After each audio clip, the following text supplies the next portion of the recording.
Bonjour, donc aujourd'hui je suis sur un petit entier de 3 ans, Paint, qui a des très grosses origines de reining. C'est un cheval qui a une dizaine de montes, et donc on va parler de la mise en place des arrêts, en faisant un peu suite à la vidéo précédente où on avait une pouliche à Palooza sur laquelle on lui faisait découvrir les stops en demandant des demi-tours dans le travail au sol. Donc le premier exercice que je vais faire avec lui, ça va être ça. Ça va être de lui demander des demi-tours contre la barrière sans lui demander l'arrêt. Et l'arrêt va intervenir. À un moment donné, il va se servir plus de ses hanches pour avoir une meilleure capacité à faire son demi-tour. Et à ce moment-là, je vais essayer d'avoir assez de timing pour lui proposer une pause et donc de la relâche qui trouve cet arrêt de la même manière dont la pouliche l'avait trouvé dans le travail au sol. Donc lui, dans le travail au sol, c'est très bien. Il a des bonnes capacités à se servir de ses hanches. Après, on verra si on peut travailler une deuxième manière de proposer les arrêts. Bon, déjà, il répond plutôt bien sur la mise en avant parce qu'il était un peu feignant, un peu sur la réserve, comme beaucoup de jeunes mâles.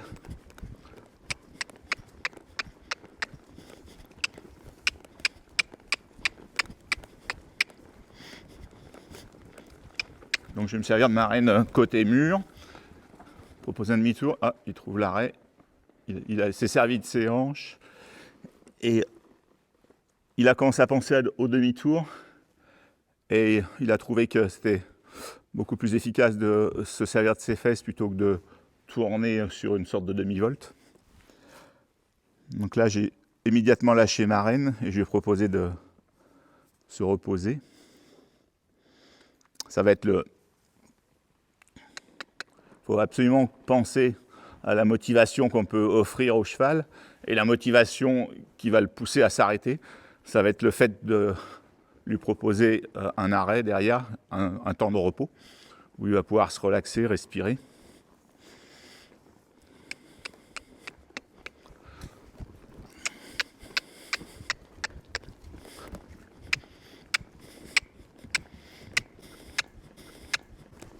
Alors il a toujours envie de s'arrêter vers la porte, il faut faire attention de ne pas lui demander dans ce coin-là, parce que c'est trop facile.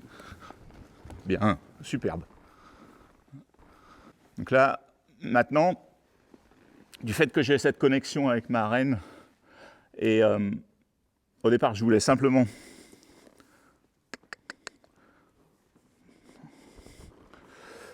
dans l'exercice de base, on veut qu'il suive son nez, ça on a déjà vu plusieurs fois. Donc là, la main s'écarte et on peut diriger le corps du cheval dans son ensemble. Et maintenant, j'avais commencé comme ça avec cet exercice, je vais en refaire la base comme s'il ne savait pas le faire. C'est quelque chose qu'il a dû déjà faire 3 ou 4 fois. Donc un peu plus large par rapport au mur. Je lui demande de tourner. Et là, il s'est quand même déjà équilibré. Il a pensé à tourner puisque ma main était écartée en reine directe. Et maintenant qu'il connaît la finalité, que chaque fois qu'il se sert bien de ses hanches, on lui offre un temps de pause, ma main, elle va agir moins large et plus vers le haut. Un angle plus vers le haut, plus droit. Je vais essayer de me mettre en face de la caméra.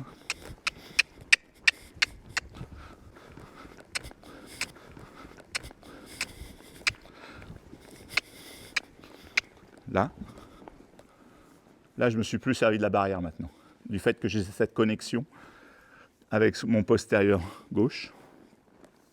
La main gauche se lève vers le haut, la reine légèrement écartée de l'encolure, je vais faire côté là, c'est plus visible. La reine légèrement décollée de l'encolure, disons 10 cm. L'action arrive vers le haut, on a cette connexion avec le postérieur et ces hanches viennent prendre un appui pour avoir après plus de facilité à se déplacer au niveau des épaules, au niveau de la direction.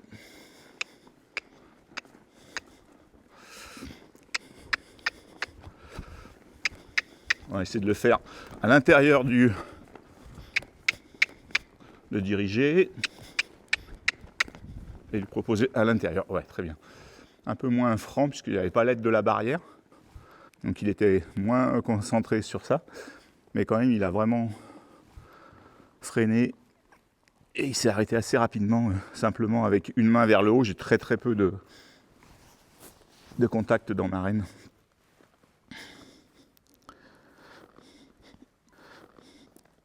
On va essayer de regarder une deuxième manière de lui proposer le stop. Donc tout ça là, c'est des propositions de stop. Il y a pas on ne lui impose pas de s'arrêter. Il faut que le cheval ait du temps.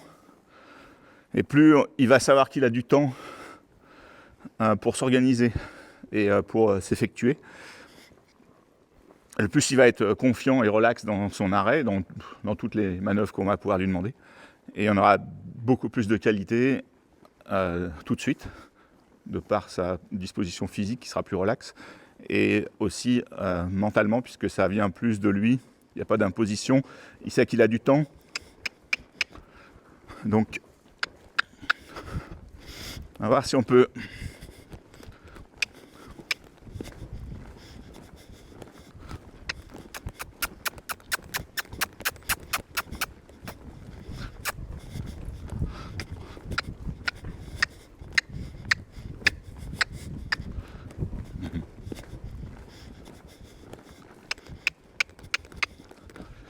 On va lui demander d'être attentif à l'énergie que je vais mettre dans mon corps. Je monte le cheval, je suis actif, je me relaxe. Ah, très bien. Donc là, c'est un peu biaisé le résultat parce que il y a la porte, il veut encore s'arrêter vers la porte. Au début, c'était vraiment compliqué pour lui de rester en avant. Donc je vais redemander ça en dehors de la porte.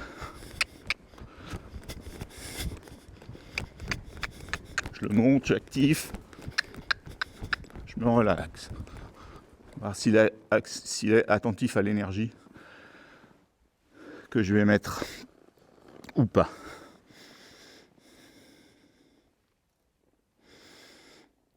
Donc comme c'est un étalon qui était un peu feignant, on peut penser que c'est facile, cette connexion avec l'énergie. Pour lui, c'était pas facile du tout parce que du coup, il a fallu un peu le bousculer pour le mettre en avant. Et du coup, il n'était pas du tout attentif au fait que j'enlevais l'énergie dans mon corps. Donc il a fallu quelques séances pour qu'il arrive à penser à ça. On va voir s'il arrive à doser. Si je peux, avec cette descente d'énergie, arriver à simplement le repasser au pas sans aller jusqu'à l'arrêt. Il pense pas, il pense.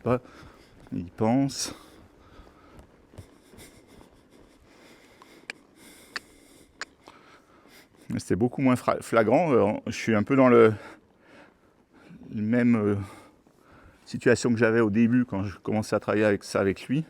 Il n'était pas du tout attentif. Là, il a une petite attention, il s'est mis au jog, mais il n'a pas été jusqu'à la transition au pas. Il n'est pas très très fin en lecture d'énergie. Pourtant, il est assez fin sur le reste.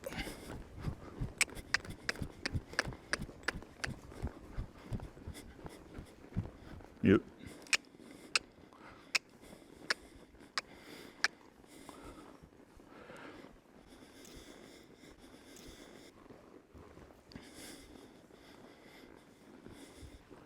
La même chose au pas pour voir la vitesse à laquelle il peut s'organiser.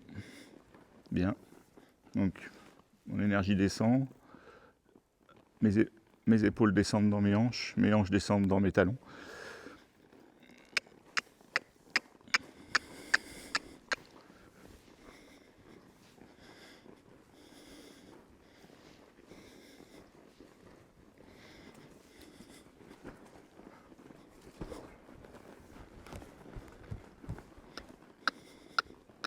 Je veux qu'il s'arrête en rentrant dans la lumière, enfin quand mes pieds seront dans la lumière. Ça marche pas.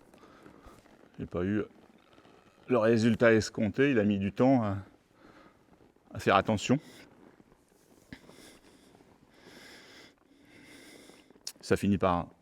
Il a fini par s'arrêter sans que je me serve des mains, mais pas au moment où je voulais. Donc du coup, je le reprends un peu sur le licol et je lui fais un petit peu de reculer, qu'il réfléchisse à alors, si ça marche pas, ça marche pas du tout. Il faut que je l'arrête. Il recule pas droit, je vais demander sa hanche.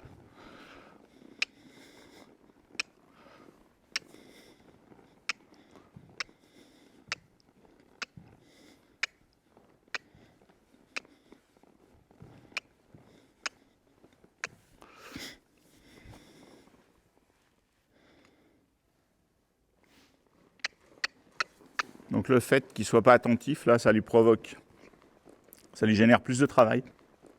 On le reprend sur le licol, il a un reculé. Et également, derrière, je ne fais pas une pause longue. Ça le motive à faire un peu plus attention.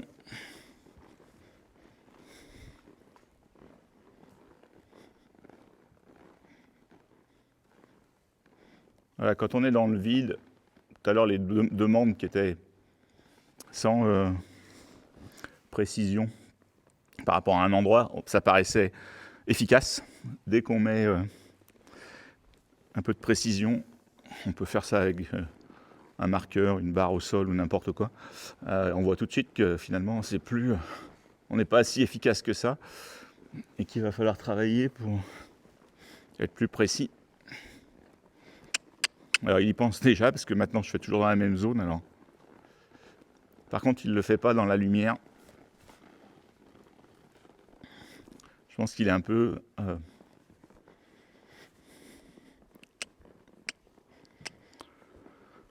il perd son attention quand il passe dans cette zone. Et puis, comme j'ai pas de résultat, je suis plus tendu aussi. Donc du coup, tout fonctionne moins bien.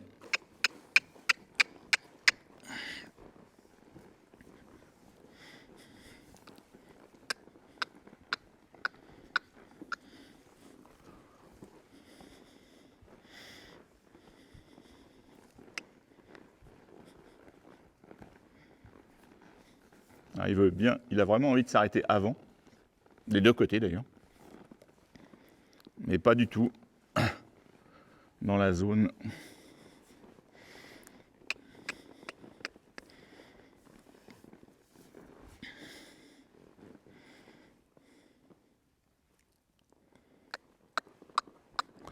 Alors, le fait aussi qu'on travaille au pas et qu'il ne soit pas très énergique, ça c'est aussi un facteur.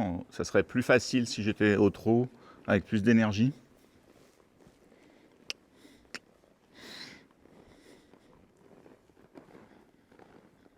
Pas mal. Il a vraiment pensé à s'arrêter dans la lumière. Après, il n'a pas la précision. Mais maintenant, il commence à y penser. Il a bien ralenti, il a essayé. Je pense qu'il il aurait voulu que je confirme avec les mains. On avait ça tout à l'heure, mais c'était à 4 mètres avant de chaque côté. Là, c'était vraiment en arrivant dans la zone.